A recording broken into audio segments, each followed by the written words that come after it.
We're given a 2-vehicle government army escort to head towards the besieged city of Taiz.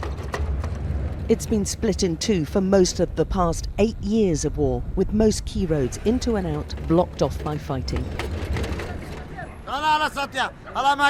It's meant a uniquely slow torture for the Taiz civilians, with the Houthi militia held to one half of the city by government troops who control the other. The city has been blasted to bits in places, with booby-trap bombs buried in gardens by the retreating fighters, and mines hidden in kitchen ovens to blow up any returning residents. They've been planted down alleyways and left in the piles of rubble and rubbish. The siege has brought parts of Taiz to the brink of starvation, yet families are still living here. Mohammed shows us round the bombed-out shopping centre, which is now his home. His family's living in the basement. A lot of damage to every floor that we've visited so far. A lot of hits on just this building alone. Over there is one of the Houthi bases, Mohammed tells us. It's by the old presidential palace. It's from there snipers pick off civilians or fire rockets. 3 of Mohammed's children were born in this siege. They all show signs of malnutrition and spend most of their lives inside. Of course I worry about them, Mohammed says. This isn't a safe place. I don't let them go outside on their own in case there are rockets or anything. Neither children nor pensioners are safe. Kaba was shot in the back by a sniper. Her home's right on the front line and she refuses to be pushed out. I refuse to leave my house, she tells us. I refuse to. The Houthis would shout at me, "Crazy woman, leave your house," but I will never ever leave.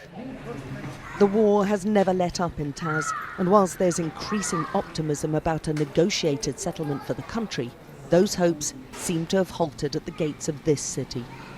Just to give you an idea of how close they all are living to the front line, at the end of that road is where the fighting is, no man's land. And dozens of families are living in this area. And they've had to put up sheets to try and obscure the view of the sniper who has positioned himself just beyond there. It means constant exchanges between the warring groups. We're defending our land and our families, one tells us. We want peace, another says, but they don't want it. They're killing innocent people and children, and that's why we carry weapons. This intransigence has led to one of the world's worst humanitarian disasters, with starvation, poverty and disease in the hospital wards, homes and streets of Yemen. 3-month-old Ayad is holding on to life by a thread, the youngest of 6 who've all had the same battle to survive, in a country where her mother has to choose between food or medicine when she can pay for neither. My daughter was very weak and we needed to take her to the hospital, she explains. But we didn't have the money, so we had to wait to try to get some, and by then she was unconscious. Those like Fatima want justice too. The mother of 9 knows more than most about loss. They were kids, not fighters.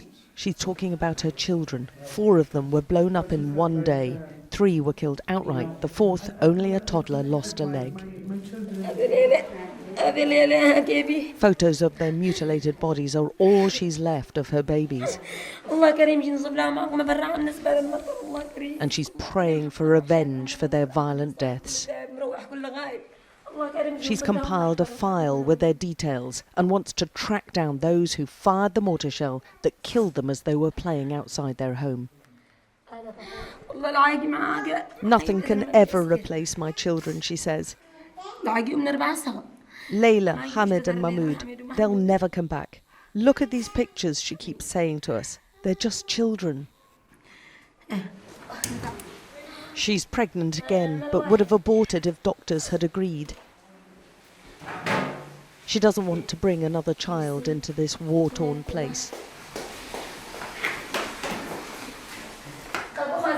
She can't feed those she still has. Her 2-year-old Malik has sweet tea with yesterday's bread. It's her first and only meal of the day. Alex Crawford, Sky News in Taiz City, Yemen.